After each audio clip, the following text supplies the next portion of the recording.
بسم الله الرحمن الرحيم. الحمد لله رب العالمين، والصلاة والسلام على سيد الأنبياء والمرسلين محمد بن عبد الله الأمين وعلى آله وأصحابه وأهل بيته أجمعين. أما بعد، فأعوذ بالله من الشيطان الرجيم. بسم الله الرحمن الرحيم. فاستمسك بالذي أوحي إليك إنك على صراط مستقيم وإنه لذكر لك ولقومك وسوف تسألون. وقال تعالى: ثم أورثنا الكتاب الذين اصطفينا من عبادنا فمنهم ظالم لنفسه ومنهم مقتصد ومنهم سابق بالخيرات بإذن الله ذلك هو الفضل الكبير. صدق اللہ العظیم. اسٹیج پر تشریف فرما بڑے عظیم الشان شخصیت کے عظیم الشان شخصیت کے بیٹے، بڑے عالی شان عالم حضرت مفتی سعید احمد صاحب مظاہری دامت برکاتہم، ہمارے بہت ہی قریبی دوست حضرت مولانا خلیل احمد صاحب ندوی دامت برکاتہم، اور ہمارے بہت ہی قریبی دوست حضرت مولانا خالد صاحب ندوی جو واپی ہی میں رہتے ہیں دامت برکاتہم، اور مفتی عبید اللہ صاحب ماٹلی والا سے تشریف لائے ہوئے، اور حضرت قاری محمد وسیع اختر صاحب، اور یہاں محمدی ٹیوشن کلاسز کے بانی اور سرپرست ذمہ دار حضرت مولانا قاری شمیم اختر صاحب مرکزی قاسمی دامت برکاتہم، اور جس جلسہ گاہ میں تشریف فرما دیگر علماء کرام، میری مائیں اور بہنیں اور عزیز بچے اور تمام دینی بھائی، السلام علیکم ورحمۃ اللہ وبرکاتہ. اللہ تعالیٰ نے ماشاءاللہ بہت اچھا پروگرام کرا دیا اور بہت برکت عطا فرمائی اس پروگرام میں. کافی بچوں نے قرآن کریم کو ختم کیا، ان کے سروں پر دستار بندھی، بہت سارے بچوں کو انعامات سے نوازا گیا، بہت سارے بچوں نے پروگرام پیش کیا اور بہت اچھا نمونہ پیش کیا. دل بہت خوش ہوا، اور میں سمجھتا ہوں کہ ہمارے جتنے بھی سامعین ہیں، علماء ہیں، سب بہت خوش ہوئے ہوں گے.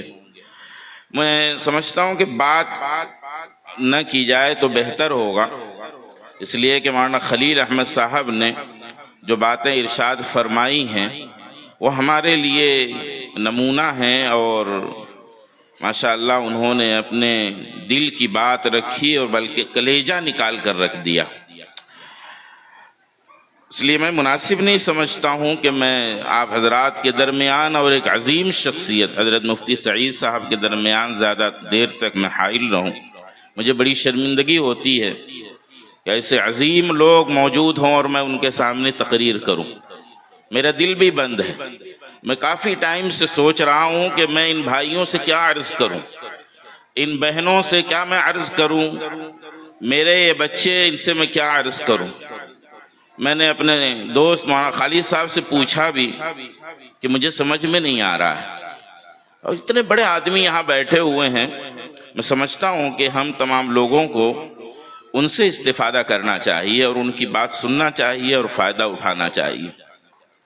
لیکن چونکہ حکم ہوا ہے، اس لیے میں اپنی ماؤں اور بہنوں سے بھی عرض کروں گا، اپنے بھائیوں سے بھی عرض کروں گا، اپنے بچوں سے بھی عرض کروں گا، اور اس بات کو عرض کروں گا جو پیارے اللہ نے پیارے آقا محمد الرسول اللہ صلی اللہ علیہ وسلم کو ڈائریکٹ حکم فرمایا ہے. میں اس بات کو آپ سے عرض کرنا چاہتا ہوں. اللہ فرماتے ہیں فَاسْتَمْسِكْ بِالَّذِي أُوحِيَ إِلَيْكَ، آپ اس وحی کو مضبوطی سے پکڑ لیجئے جو آپ کی طرف بھیجی جا رہی ہے.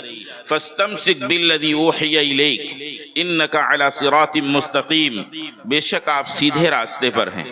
وَإِنَّهُ لَذِكْرٌ لَكَ وَلِقَوْمِكَ، اور بے شک یہ آپ کے لیے شرف کی بات ہے.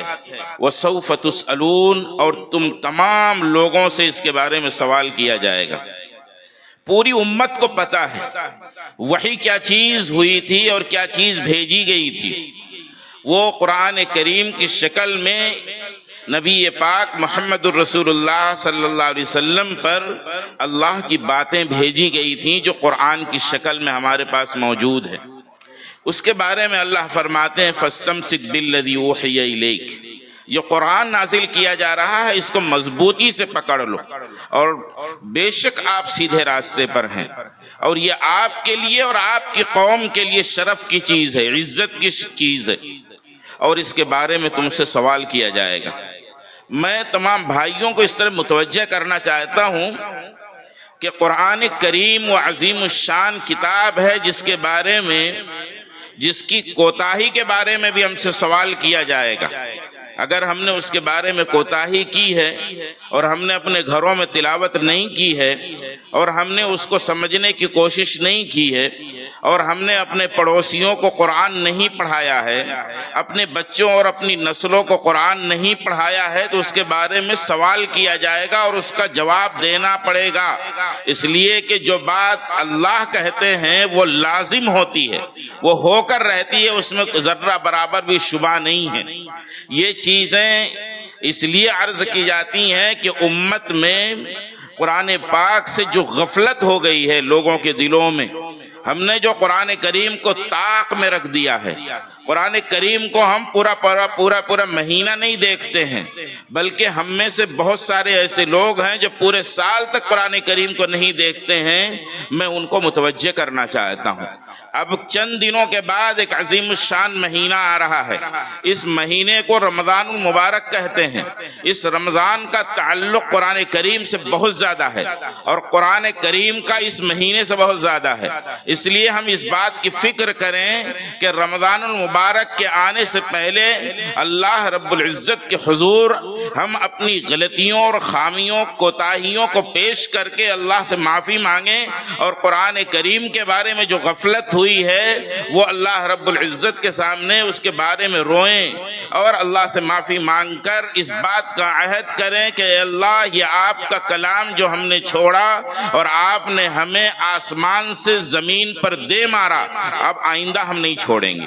ہم رمضان المبارک میں قرآن پاک کو خوب پڑھنے کا عہد کریں، ہمارے بچے بھی عہد کریں، ہمارے ماں باپ کی ذمہ داری ہے، باپ دادا کی ذمہ داری ہے، ہمارے بہنوں کی ذمہ داری ہے کہ وہ گھروں میں قرآن کریم کو رواج دیں، قرآن کریم کا رواج رمضان المبارک سے شروع فرما دیں۔ جو کوتاہی ہوئی ہے ہم سے، اس کوتاہی پر نادم ہوں اور قرآن پاک کو خوب رائج کریں، اپنے گھروں کی دیواروں کو قرآن سنائیں، اپنے آپ کو قرآن سنائیں، اپنے بہنوں کو قرآن سنائیں، اپنی بیویوں کو قرآن سنائیں، اپنی ماؤں کو قرآن سنائیں۔ قرآن کریم جب ہم پڑھیں گے تو گھروں میں برکتیں آئیں گی۔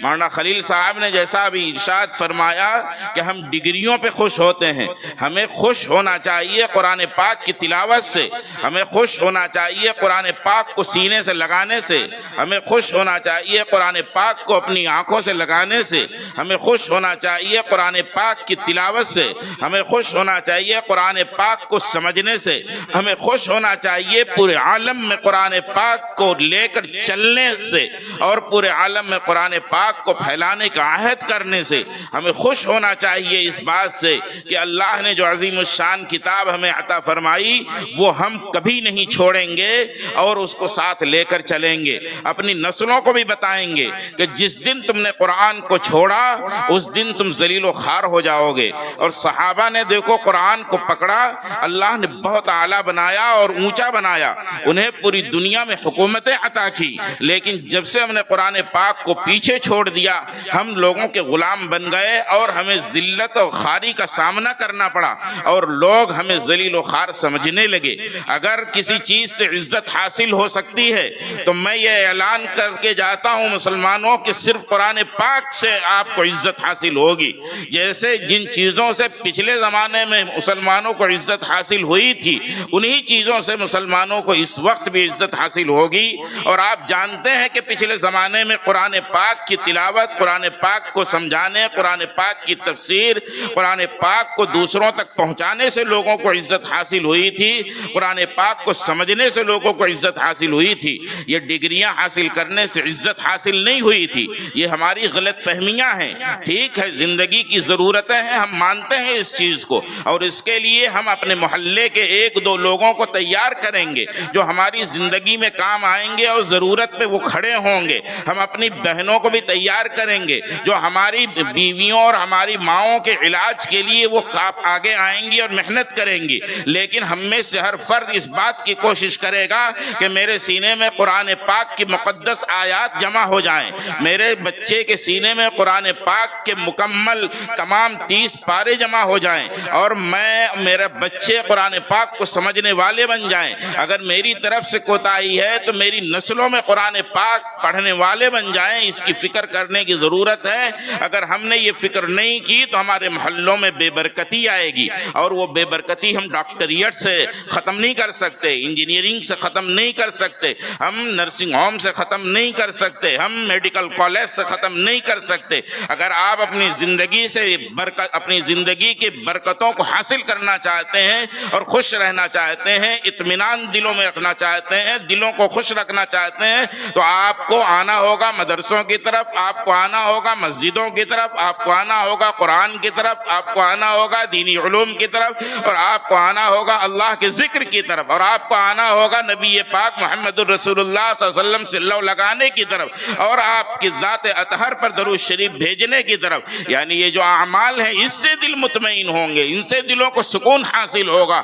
ڈاکٹر بننے سے دلوں کو سکون حاصل نہیں ہوگا, لیکن ہم ضروریات زندگی سے انکار نہیں کرتے ہیں, اس کی ضرورت ہے, لیکن ایمان کی بقا کے ساتھ, ایمان کی حفاظت کے ساتھ, قرآن کی حفاظت کے ساتھ, احادیث کی حفاظت کے ساتھ, ناموس رسالت کی حفاظت کے ساتھ. پیارے آقا محمد الرسول اللہ صلی اللہ علیہ وسلم جو دین کا علم لے کر آئے تھے اس کو بلند کرنے کے ساتھ, دین کی حفاظت کے ساتھ, ہم دین بیچ کر انجینئر بن جائیں, ہم دین بیچ کر ڈاکٹر بن جائیں, ہم دین بیچ کر وکالت پڑھ لیں, اور ہم دین بیچ کر جج بن جائیں, اور دین بیچ کر ہم پولیس کے بڑے محکموں میں جمع ہو بیٹھ جائیں, اور دین بیچ کر ہم اعلیٰ کرسیوں پر بیٹھ جائیں, یہ ہمارے لیے کامیابی کی راہ نہیں ہے. ہم ناکام ہو جائیں گے. ہماری کامیابی اصل تو دنیا سے جانے کے بعد کی زندگی ہے, اور وہ نہ پولیس محکموں سے پوری ہوگی, اور نہ آپ کو پرائم منسٹر بننے سے پوری ہوگی, اور نہ وزیر بننے سے پوری ہوگی. آپ کو سچا پکا مسلمان بننا پڑے گا. سچا پکا مسلمان کون ہے؟ کنتم خیر امہ اخرجت للناس تأمرون بالمعروف وتنہون عن المنکر وتؤمنون باللہ. تم بہترین امت ہو, تم بہترین امت ہو, دوسروں کے لیے نکالے گئے ہو تاکہ تم دوسروں کو نیکی کا حکم کرتے رہو اور برائیوں سے روکتے رہو. تمہارا صرف ایمان تمہارے لیے صرف اتنے کے لیے تم نہیں بھیجے گئے کہ تم ایمان لے آؤ اور کامیاب ہو جاؤ. نہیں, تم ایمان لاؤ, کامیاب ہو, دین کی حفاظت کرو, اپنی جانوں کو اللہ کے لیے قربان کرو, اپنے مال و دولت کو اللہ کے لیے قربان کرو, لیکن پڑوسیوں کی بھی حفاظت کی ذمہ داری ہماری ہوگی, اور ہماری ماں اور بہنوں کی ذمہ داری ہماری ہوگی, ہمارے محلوں کی ذمہ داری ہماری ہوگی, ہمارے ملک کو بچانے کی ذمہ داری ہماری ہوگی, ہمارے پورے عالم کو بچانے کی ذمہ داری ہماری ہوگی, قرآن پاک بچانے کی ذمہ داری ہماری ہوگی. کنتم خیر امہ اخرجت للناس, جب بہترین امت بنا دیے گئے, کلمہ لا الہ الا اللہ کا ورد کرتے کرتے اور کلمہ لا الہ الا اللہ پڑھنے کے بعد, یعنی اللہ کو ایک ماننے اور رسول اللہ محمد الرسول اللہ صلی اللہ علیہ وسلم کو نبی ماننے کے بعد جب بہترین امت بنا دیے گئے تو ذمہ داریاں بڑھ گئیں, اور ہر ایک کی ذمہ داری, ماں ہو, بہن ہو, دادی ہو, دادا ہو, کوئی بھی ہو, ہر ایک کی ذمہ داری ہے, چاہے وہ ہندوستانی ہو چاہے ہندوستان کا باہر کا ہو, تمام لوگوں کی ذمہ داری ہے کہ وہ اسلام کی حفاظت کریں اور دوسروں کے فائدے کے لیے کھڑے ہوں اور دوسروں کے لیے کام آئیں.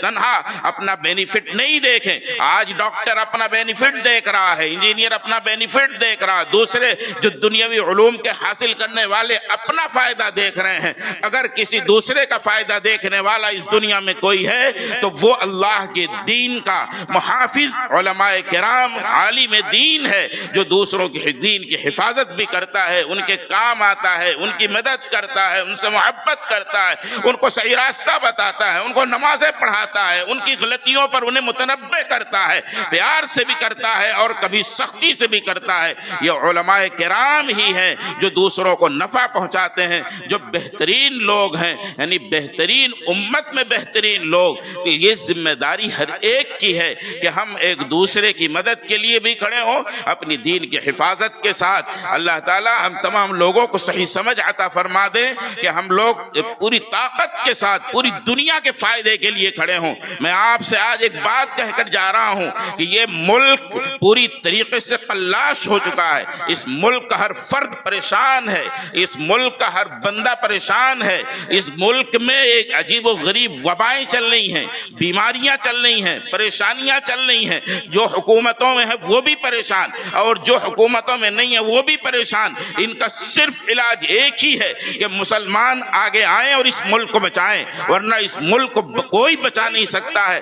اس لیے ہمت کرو، آگے بڑھو، قرآن پاک کی تعلیم کو دوسروں تک بھی پہنچانے کی کوشش کرو، اور اپنے دل میں قرآن پاک کی محبت کو جاگزی کر لو، یعنی بٹھا لو، اور خوب محبت کرو قرآن کریم سے، اور دوسروں کو بھی بتاؤ کہ آؤ قرآن کی طرف اگر کامیابی چاہتے ہو۔ اس ملک کی حفاظت بلکہ اس پورے عالم کی حفاظت قرآن پاک کی حفاظت میں ہے۔ آگے بڑھو، آپ اپنے دنیاوی علوم کے ساتھ ساتھ قرآن پاک کی تعلیم کو آگے رکھو اور دوسروں تک پہنچانے کی کوشش کرو۔ میں اپنے ان بچوں سے کہوں گا جو محمدی ٹیوشن کلاس میں پڑھتے ہیں، ہر ایک ماشاءاللہ بہت عمدہ ہے، ہر ایک ہیرا ہے، ہر ایک قیمتی ہے، ہر ایک کو اللہ نے نوازا ہے، اور ہر ایک کو اللہ نے منتخب کیا ہے۔ ہر ایک اپنے سینے میں قرآن کو بسانے کی کوشش کرے اور اپنے وقت کو ضائع کرنے سے بچائے، اپنے اساتذہ کی محبت اپنے دل میں بسائے، اپنے ماں باپ کے لیے دل میں محبت کو پیدا کرے اور ادب کو پیدا کرے۔ اپنے ماں باپ سے بھی کیسے بات کرنا ہے وہ اس ٹیوشن کلاس میں سیکھنے کی کوشش کریں، اور ان بچوں سے میں کہوں گا آگے چل کر آپ ہی اس ملک کی خدمت کر سکتے ہیں، اور اس دنیا میں بسنے والے تمام انسانوں کے لیے آپ رحمت بن سکتے ہیں۔ اس لیے کہ پیارے آقا صلی اللہ علیہ وسلم ہمارے لیے نمونہ ہیں، وہ ہمارے لیے رحمت بن کر آئے۔ ہر ایمان والے کو رحمت بننے کی کوشش کرنا چاہیے۔ آپ سے ہی یہ ملک کامیاب ہوگا، آگے بڑھے گا، ترقی کرے گا۔ اگر آپ نے عہد کر لیا تو انشاءاللہ پورا عالم جگمگائے گا، اور یہ ملک بھی محفوظ رہے گا اور پورا عالم محفوظ رہے گا۔ اس لیے قرآن پاک کو رمضان میں خوب پڑھنا، اور بالکل ہاتھ سے مت چھوڑنا، جتنا آتا ہو اتنا پڑھنا۔ ضروری نہیں ہے کہ پورا قرآن آپ پڑھ لو، لیکن جو پڑھ سکتے ہوں اگر پورا پڑھیں گے تو انہیں بہت ثواب ملے گا۔ اگر ایک رکوع بھی کسی بچے نے پڑھا ہے وہ اس کو خوب تلاوت کرے اور بار بار تلاوت کرے، ایک پارہ بھی پڑھا ہے تو اس کی بھی تلاوت کرے۔ رمضان کی قدر کریں، اور آئندہ اور رمضانوں کے لیے عمر کی درازی کی بھی دعا کریں کہ اللہ ہمیں اور عمر عطا فرما، تاکہ ہم اور زیادہ قرآن پاک کی تلاوت کر سکیں، اور رمضان ہمیں حاصل ہو، رمضان کی برکتوں سے ہم لوگ کامیاب ہو سکیں اور اس سے تقوی حاصل کر سکیں۔ دیکھو میں اپنی ماں اور بہنوں سے ایک درخواست کروں گا، رمضان کو ضائع نہیں کرنا۔ جو ابھی کورونا آیا، کورونا کے بعد سے دیکھو دنیا سے ایسے چٹپٹ میں لوگ چلے جا رہے ہیں، پتہ نہیں کس کا کب وقت آ جائے۔ آج میں یہاں آپ کے پاس بیٹھا ہوں، پتہ نہیں کل کو میں آپ کو ملوں یا نہ ملوں، کسی کو پتہ نہیں ہے۔ بہت زیادہ موتیں اس وقت ہو رہی ہیں ہمارے ہندوستان میں خاص طور سے، اس لیے وقت کو غنیمت سمجھیں اور رمضان المبارک کی قدر کریں۔ رمضان میں چھوٹی چھوٹی عبادتوں سے اللہ مغفرت فرماتے ہیں، اس کی قدر کرنے کی ضرورت ہے، لیکن سب سے پہلے اپنے ایمان کو مضبوط کرنے کی فکر، توبہ کرنے کی فکر، اور اپنے اوقات کی حفاظت کی فکر، اپنے زبان کی حفاظت کی فکر، غیبت سے بچنے کی کوشش، جھوٹ سے بچنے کی کوشش، اور روزہ رکھنے کی کوشش کریں۔ تراویح پڑھیں اور نفلی جو ہے عبادت بھی کریں۔ اللہ رب العزت ہم تمام لوگوں کو کہنے سننے سے زیادہ عمل کی توفیق عطا فرمائے۔ میں دوبارہ معذرت پیش کرتا ہوں حضرت مفتی سعید احمد صاحب دامت برکاتہم کی خدمت میں کہ میں نے جسارت کی، جرأت کی، میں معافی چاہتا ہوں، اور میں ہمت نہیں کر رہا تھا، لیکن چونکہ ہمارے بھائی بہت غور سے سن رہے تھے اس لیے میں نے کچھ باتیں عرض کی۔ اللہ رب العزت کہنے سننے سے زیادہ عمل کی توفیق عطا فرمائے۔ کچھ غلطی ہو گئی ہو تو میں آپ سے معافی بھی چاہوں گا۔ اللہ رب العزت قبول فرمائے۔ السلام علیکم ورحمۃ اللہ وبرکاتہ۔ ماشاء اللہ۔